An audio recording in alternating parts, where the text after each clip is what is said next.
Yo, it's your boy Logos. And tell one react to two of my favorite intellectuals around right now, Thomas Sowell and Jordan Peterson. I really don't know what this video gonna talk about, so I'm just gonna get right into it. You may not realize it, but you are currently funding some dangerous people. They are indoctrinating young minds throughout the West with their resentment-ridden ideology.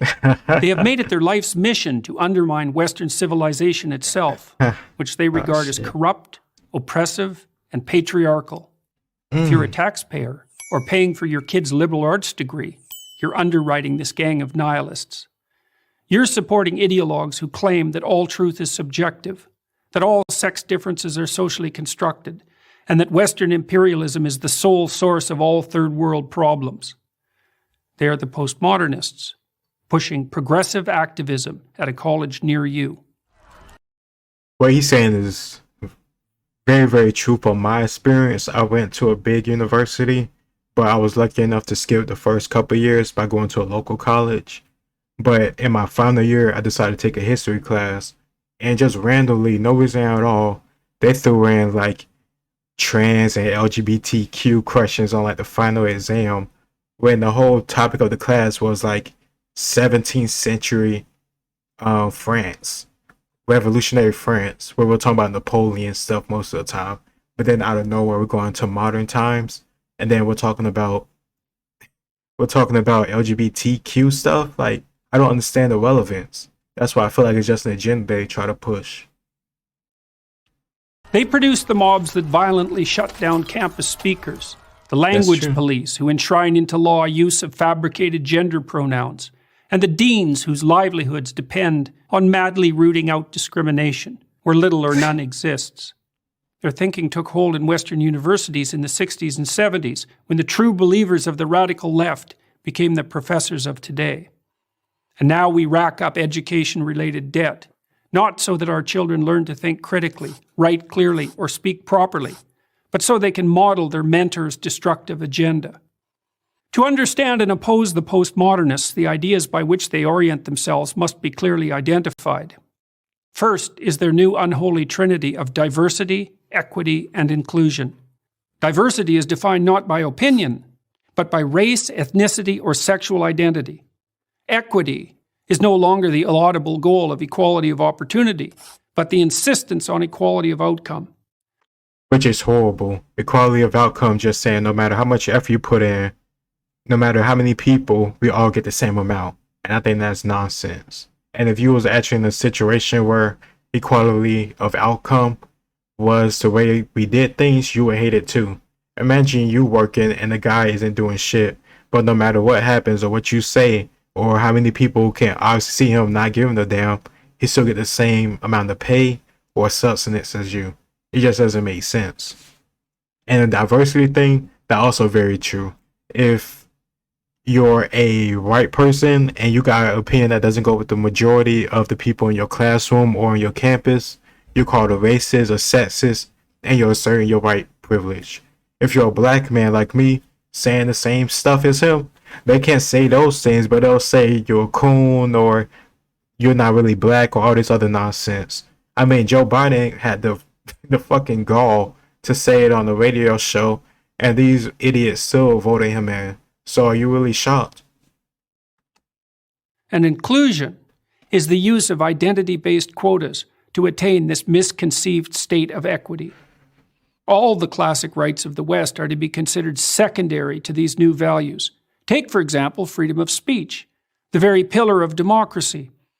The postmodernists refuse to believe that people of goodwill can exchange ideas and reach consensus. Their world is instead a Hobbesian nightmare of identity groups warring for power. They don't see ideas that run contrary to their ideology as simply incorrect.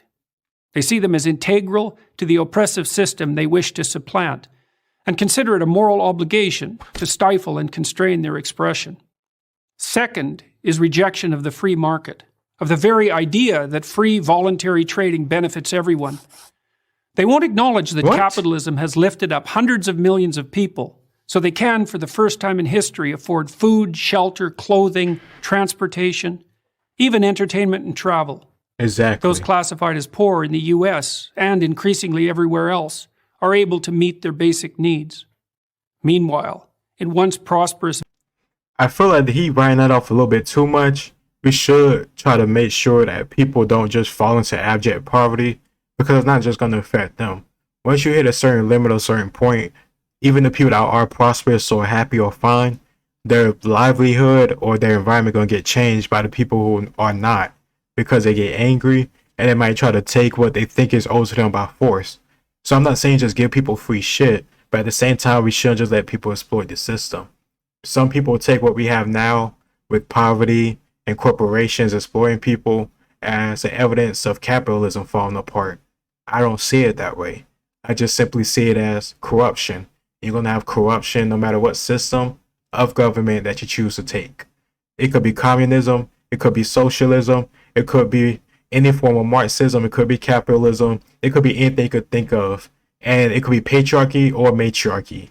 It doesn't matter. If people are corrupt, they will take advantage of it. And that's the thing about humans. We're not perfect. We always need to check ourselves and each other through councils, through community, just stuff like that. We need to always have oversight over the government and pay attention to what they're doing, because we're going to be the ones eating up the consequences of that. And that's why I'm always pushing people to be aware of what's happening to them. Because when stuff hit the fan, you're going to be mad as fuck. But the whole point is you need to get mad before stuff starts fucking up, because it's going to take a lot longer, or maybe not at all, to fix it, compared to just not letting it happen in the first place. But sometimes people can't understand that. Venezuela, until recently the poster child of the campus radicals, the middle class lines up for toilet paper. Third and finally are the politics of identity. Postmodernists don't believe in individuals. You're an exemplar of your race, sex, or sexual preference. Jeez. You're also either a victim or an oppressor. No wrong can be done by anyone in the form. So me as a black man, am I a victim because I'm black, but also an oppressor because I'm male? Or am I just an oppressor because I don't buy into the nonsense they preach at universities nowadays? I don't care about me being black, and I don't care about you being white or Spanish or Asian. If you're an asshole, I'm not going to mess with you. It has nothing to do with your skin color. This whole skin color stuff is superficial, and it tells me nothing about your individualism. I don't care about your black pride. There is no reason to take pride for just being black. That tells me nothing about you. You didn't do anything. Same thing with white pride or any other type of pride. People need to take pride in what they actually do in their accomplishments, not just something that's stupid as your skin color, something that you didn't even choose or ask for. It's ridiculous. Former group and no good by the latter. Such ideas of victimization do nothing but justify the use of power and engender intergroup conflict. Are we becoming a nation of intellectuals? I hadn't thought of that. It's a chilling thought, because we're becoming a nation of people who are propagandized from elementary school right on through to the graduate school in a certain vision of the world. And only the ones who, for one reason or another, either experience or insight or whatever, leads them to say, wait a minute. Only those are the ones that we have to depend on. This is an excerpt taken from the book Intellectuals and Society by Dr. Thomas Sowell. He saw this a long time ago. Back in the 18th century, William Godwin articulated this argument when he said, "The next generation will not have so many prejudices to subdue. Children, according to Godwin, are a sort of raw material put into our hands. Their minds are like a sheet of white paper. At the same time, they are oppressed by their parents, and must go through, according to him, 20 years of bondage before they receive the scanty portion of liberty, which the government of my country happens to concede to its adult subjects." William Godwin's notion that the young are a sort of raw material put into our hands remains, after 2 centuries, a powerful temptation to classroom indoctrination in schools and colleges. In the early 20th century, Woodrow Wilson wrote of his years as an academic administrator when he felt, "I should like to make the young gentlemen of the rising generation as unlike their fathers as possible." This indoctrination can start as early as elementary school, where students are encouraged or required to write about controversial issues, sometimes in letters to public officials. I think that's also like a human thing too, that's not just an American thing or just what we're dealing with now. It's a historical thing, because when the Romans conquered Gaul, they saw them, what Julius Caesar said, part of the reason why he was able to get quote unquote clearance to conquer them is that he quote unquote saw traces of Roman in them. And if he felt that if they were able to knock out their own culture and supplant that with Roman culture, they could be fine Roman citizens. And oftentimes throughout the rest of the empire, it was Gaulish men that did save it at many junctions. But this whole thing of indoctrination isn't anything new.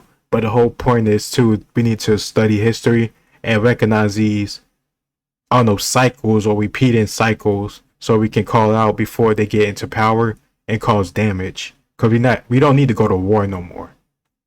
More fundamentally, the indoctrination process habituates them to taking sides on weighty and complex issues after hearing just one side of those issues. Moreover, they are habituated to venting their emotions, instead of analyzing conflicting evidence and dissecting conflicting arguments.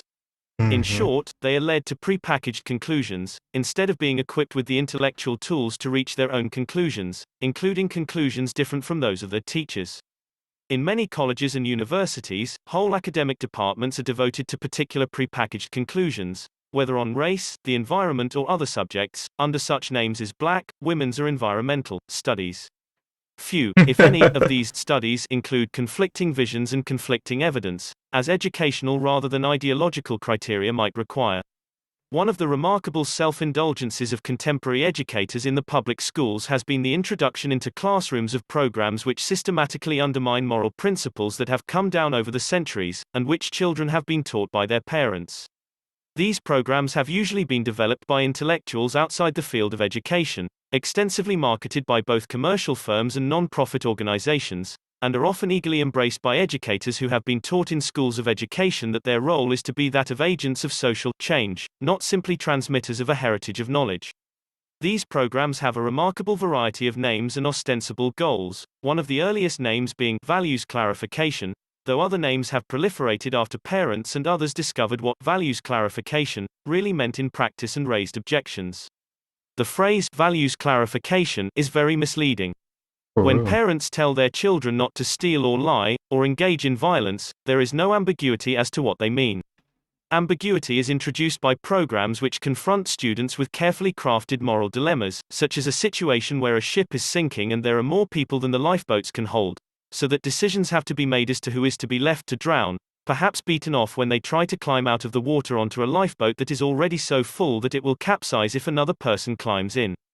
Because received moral principles do not always apply, the implication is that each individual should develop his or her own situational ethics to replace traditional morality, not only where traditional moral principles fail but in the vast range of more ordinary situations where there are no such dilemmas as those in contrived examples. If such exercises seem remote from the purposes of a public school education, they are not remote from the philosophy introduced into education by John Dewey a century ago, and promoted by schools of education to the present day. Nor were they remote from the thinking by Woodrow Wilson.